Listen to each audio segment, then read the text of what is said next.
Hello, this is Brian again. Just a very short distance from the summit, and here's the old ski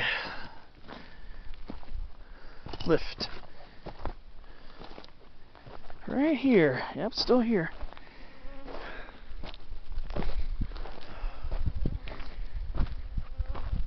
Yeah, I did another bad habit. Didn't sign the summit register. Oh well. I've been up here. That's all that matters. So, here's the old ski equipment. Just couldn't see it from the peak. I remember it's being very close to the peak. You just go back on this U straight, it'll take you right up to the actual summit of Kratka Ridge. So here's another shady little ramada. I want to say it closed up in 2001. I believe 2001, I think, is when it closed down for good. Don't quote me on that, but I think that's what I read. If it is true, then good on me. If not, then I must have read something else. Here's the old ski lift. Here are the old chairs.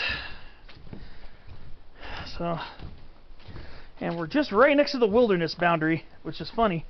This is all rugged wilderness over here, dirt roads and ski lifts over here.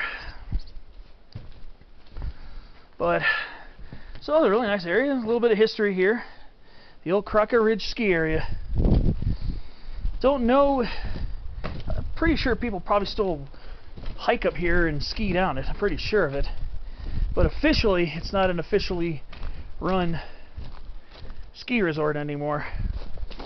I don't know if it ever will be, but a little piece of Southern California mountain history and ski and winter sports history for people who are interested in history. I do have some interest in history.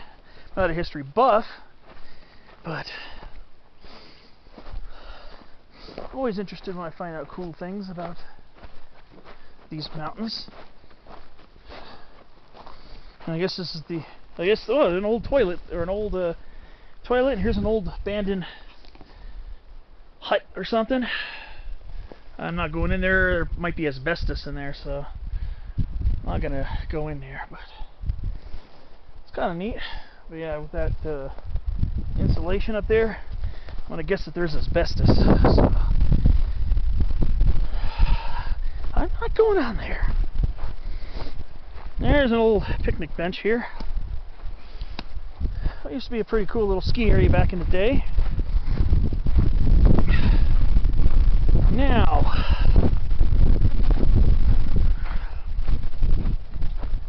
keep going along here. Yeah, see? Another wilderness boundary sign, a little stick sticking up right there. But yeah, it's an old bench. Nice place to kick back after a warm hike. Now we're on the other side of Kratka Ridge's peak. Right up there. I think those are ravens. Corvus corax, I believe. I think those are ravens. I do have trouble telling them from crows, I'm not gonna lie. It's cool to see some big birds. They're kind of big for crows. Here's another example of what I was talking about earlier. Coming down from Kratka Ridge, you get a really insane view of the precipitous south slope. Very sketchy hiking. Nice sugar pines down there. One thing I was always impressed with this area. Beautiful, very picturesque, twisted sugar pines. And of course a nice breeze that comes whenever you're on a little notcher saddle. So, just made this a little more interesting. So let's see. What's the terrain like going down this way? Looks like steep. Looks like it's going to be steep over here. on the way back, I'm not planning on climbing up this. Oh, but I think I can do it without any rock scrambling, which is kind of what I was hoping for. Not really in the mood to super hardcore exert myself, but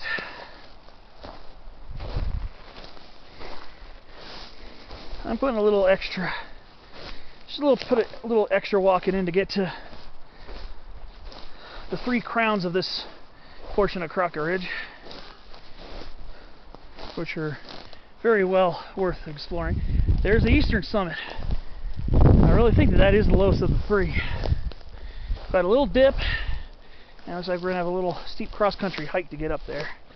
At least from here is what it looks like.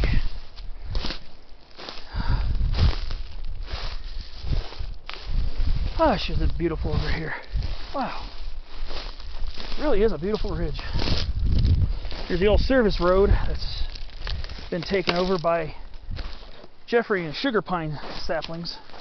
I remember that the first time I came up, because I came up from that direction. Vista's down that way.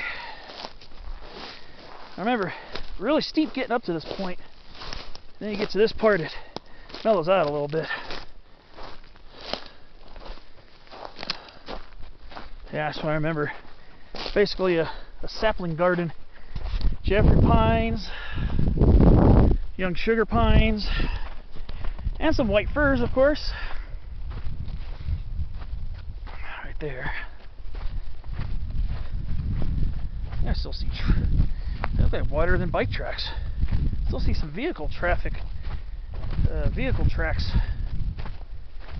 Alright, so I guess what I'm going to do is head down to the saddle and then probably take a rest. I didn't really take a rest on top of Kratka.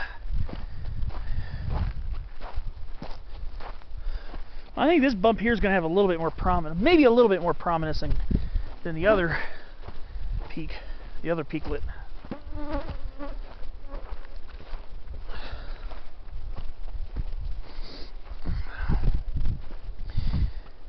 Now on, I think I'll probably just have to hoof it on off trail on the duff, I guess.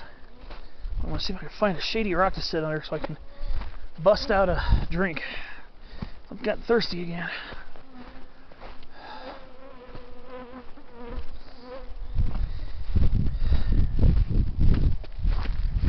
That's one of those grasshoppers that makes the rattling, clicking sounds.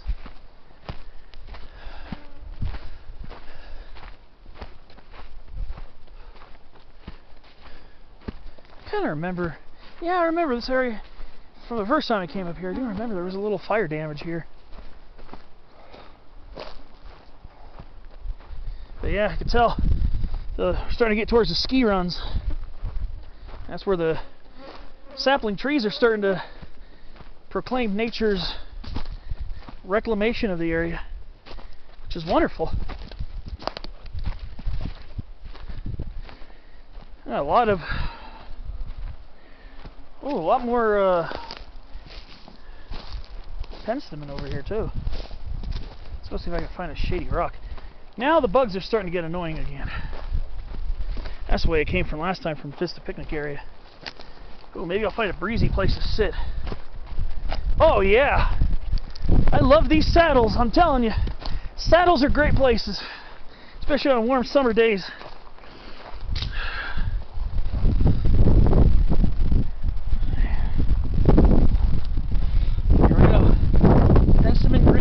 Subspecies Grinelli. Grails penstemon. It's one of a really cool plant. I really love seeing this when I come up here to hike. See, these are the seed capsules developing on it. Someone died right there. Since this is a burn area, there's a chance of finding poodle dog, but I don't think it's a very big area. It's a very small area right here, basically at the saddle. Sorry if you can't really hear me too well because the wind's really blowing, but I'm gonna go take a break and I'll see you on my next clip, which will be me climbing up there.